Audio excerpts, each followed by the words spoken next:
Hello everyone, मैं सुनीता आप सभी का स्वागत करती हूँ अपने चैनल सुनीता किचन में। तो फ्रेंड्स, आज मैं आप लोगों के लिए लेकर आई हूँ बहुत ही स्पॉन्जी सॉफ्ट और एकदम वाइट कलर की, मुंह में जाते ही रुई जैसे घुल जाने वाली इडली की रेसिपी। हम अक्सर इडली बनाते रहते हैं या ख़रीद के भी खाते हैं, लेकिन कहीं कहीं की इडली हमें बहुत अच्छी लगती है। तो ऐसा क्या चेंज होता है जिससे उनकी इडली इतनी सॉफ्ट, स्पॉन्जी और वाइट बनती है? तो आज मैं एकदम परफेक्ट इडली बैटर कैसे बनाए जिससे हमारी इडली भी स्ट्रीट में मिलने वाली या फिर होटल में मिलने वाली इडली की तरह सॉफ्ट स्पॉन्जी बने। तो चलिए स्वाद के सफ़र को शुरू करते हैं। इडली बनाने के लिए ना हमें एक दिन पहले ही इसकी प्रिपरेशन शुरू करनी पड़ती है। तो उसके लिए हमें क्या करना है कि दाल और चावल को भिगोना है। तो इडली बैटर के लिए मैंने यहाँ पर इडली राइस का इस्तेमाल किया है, लेकिन अगर आपके पास इडली राइस नहीं है तो कोई बात नहीं है, आप इसे नॉर्मल घर के चावल से भी बना सकते हैं। तो यहाँ पर मैंने 3 कप इडली राइस लिया है और साथ में 1 कप उड़द लिया है। ये साबुत उड़द है, ये देखिए। आप टुकड़े वाला भी ले सकते हैं, लेकिन अगर आप साबुत वाला उड़द लेंगे ना तो उससे ज़्यादा अच्छा रिजल्ट आता है।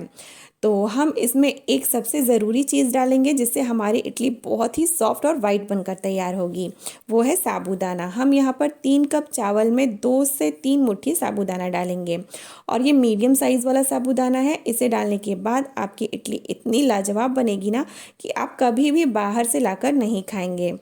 तो आप एक बार इसका रेशो समझ लीजिए जिससे आपको आसानी हो इडली बनाने में। तो अगर आप कोई कप या कटोरी या फिर ग्लास किसी भी चीज़ से नाप ले रहे हैं ना, तो 3 कप चावल और 1 कप उड़द लीजिए और 1/4 कप साबूदाना लीजिए। मतलब 3, 1 और 1/4, मतलब चावल 3 हिस्सा, 1 हिस्सा उड़द का और 1/4 हिस्सा साबूदाना का।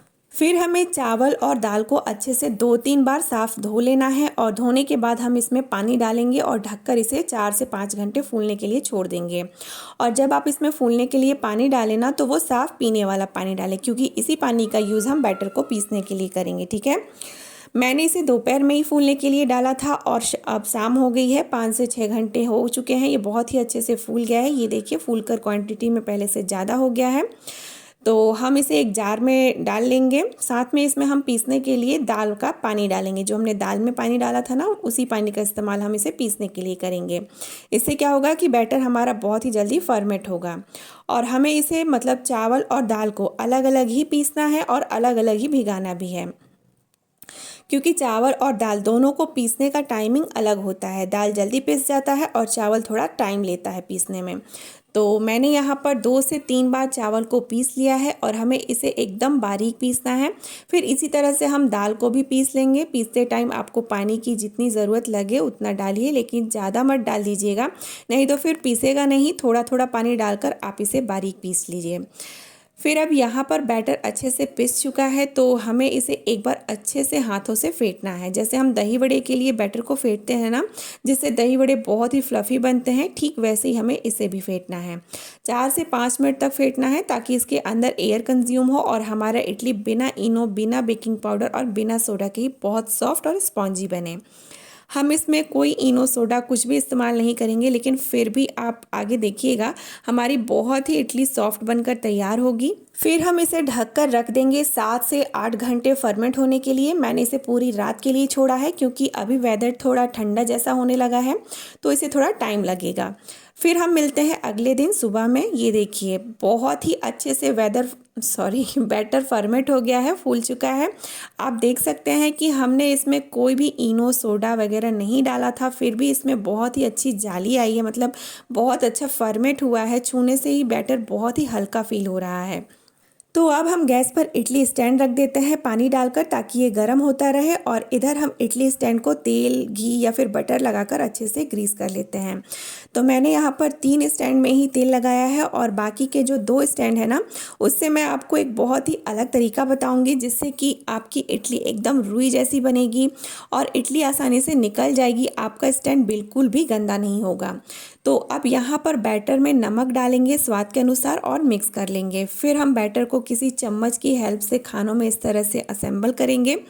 तो यहाँ पर मैंने तीनों ग्रीस किए हुए खानों में बैटर डाल दिया है और अब मैं आपको बताती हूँ कि स्ट्रीट में जो इडली मिलती है ना, उसे किस तरीके से बनाया जाता है जिससे कि वो सुपर सॉफ्ट होती हैं, बहुत ही स्पंजी होती हैं और बिना मेहनत के आसानी से निकल जाती हैं।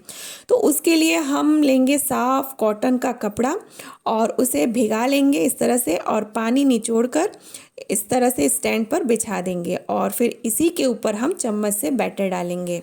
पहले के ज़माने में ना जब इडली स्टैंड नहीं हुआ करता था तो इसी तरीके से कपड़े पर किसी बर्तन में इडली बनाया जाता था। अगर आपके पास भी इडली स्टैंड नहीं है या आप आलस से इडली स्टैंड यूज़ नहीं करना चाह रहे हैं तो किसी प्लेट में आप इसी तरह से कपड़ा बिछाकर उस पर इडली बना सकते हैं। तो जो स्ट्रीट पर या होटलों में हम इडली खाते हैं ना और हमें लगता है कि घर पर हम ऐसी सॉफ्ट इडली क्यों नहीं बना पाते हैं, तो वो लोग भी इसी तरीके से बनाते हैं, कपड़े के ऊपर बैटर को डालकर स्टीमर में स्टीम करते हैं जिसके कारण उनकी इडली बहुत ही स्पॉन्जी और मुंह में जाते ही घुल जाने वाली बनती है। फिर हम एक एक करके सारे खानों को स्टीमर में डाल देंगे और 6 से 7 मिनट तक फ्लेम हम यहाँ पर मीडियम रखेंगे और पकने के लिए छोड़ देंगे। अब 7 मिनट हो चुका है तो किसी नाइफ़ से या फिर टूथपिक से हम चेक करेंगे। ये देखिए नाइफ़ एकदम साफ़ आ रहा है, मतलब इडली अच्छे से पक चुकी है। तो हम इसे आराम से सावधानी से निकाल लेंगे क्योंकि ये बहुत गर्म है अभी। फिर हम इसे 2 मिनट ऐसे ही छोड़ देंगे, ठंडा होने देंगे, फिर हम इसे निकालेंगे। तो सबसे पहले मैंने जो कपड़े पर बनाया है ना उसे दिखाती हूँ निकाल कर। पहले हम इस पर थोड़ा सा पानी के छींटे मारेंगे, इससे कपड़ा जो है स्टैंड को छोड़ देगा।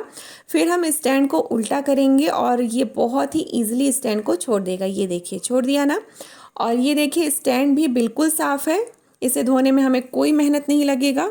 फिर इसे हम उल्टा करेंगे, उल्टा करने के बाद एक बार फिर से पानी के छींटे मारेंगे ताकि अब ये कपड़ा इडली को छोड़ दें। और ये देखिए मैं आपको इसे निकाल कर बताती हूँ, इतना आराम से ये निकल गया है ना। और ये हमने जो डायरेक्ट इडली स्टैंड में बनाया था ना इडली, वो भी बहुत ही आराम से निकल गया है। तो मैंने इसे इस तरह से चाकू से निकाल लिया है, आप चम्मच से भी निकाल सकते हैं। इसी तरह से मैंने सारे ही इडली को स्टैंड से रिमूव कर दिया है और यहाँ पर मैंने आपको 2 तरीके से इडली बनाना बताया है और दोनों तरीके से बनी हुई इडली बहुत ही अच्छी बनी है, सुपर सॉफ्ट और सुपर स्पॉन्जी बनी है। आपको देखने में भी लग रहा होगा कि कितनी वाइट बनी है। दोनों ही तरीके बहुत ही अच्छे हैं, लेकिन डायरेक्ट जो इडली हमने स्टैंड में बनाई है उसके कंपैरिजन हमने जो कपड़े पर बनाई है ना, वो थोड़ी साइज़ में बड़ी बनी है और थोड़ा सॉफ्ट भी था ये। मतलब ठंडी होने के बाद भी ये ज़्यादा देर तक सॉफ्ट थी जो हमने कपड़े पर बनाई थी। तो आप इसे नारियल की चटनी के साथ या फिर मूंगफली की चटनी के साथ, सांभर के साथ एंजॉय कर सकते हैं। तो आप भी इस सुपर सॉफ्ट इडली को एक बार अपने घर पर ज़रूर बनाकर ट्राई करिएगा। आप इसे ब्रेकफास्ट में, लंच में, डिनर में कभी भी एंजॉय कर सकती हैं। बच्चों के लंच बॉक्स में, हस्बैंड के लंच बॉक्स में बनाकर दे सकती हैं। मैंने इसे बच्चों के लंच बॉक्स के लिए ही बनाया है।